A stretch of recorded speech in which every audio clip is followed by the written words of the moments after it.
Secretary, do you agree with the San Francisco Fed that the nearly $2 trillion March spending package was a significant causal factor in the high, increasingly broad-based and accelerating inflation that we observed this past year? Senator, we're seeing high inflation in almost all developed countries around the world, and they have very different fiscal policies. So it can't be the case that the bulk of the inflation that we're experiencing reflects the impact of the ARP. So was it a causal factor, would you say, that $2 trillion when we had $1 trillion unspent? So do the quick math here.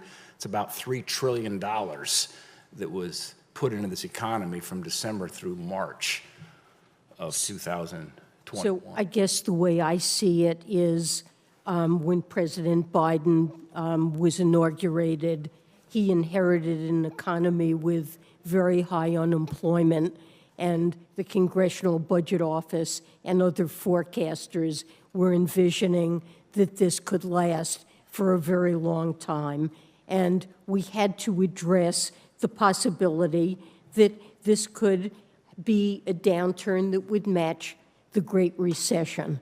And so in designing a policy, there are various risks that need to be taken into account.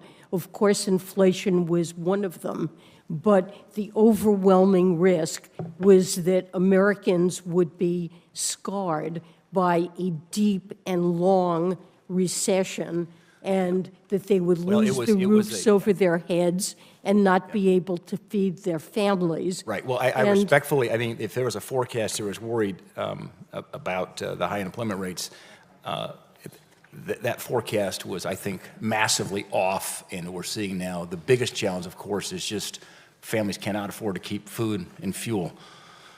Well, inflation is the number. There's no question. I don't disagree with you. I want to talk about OECD for a moment here and China's compliance.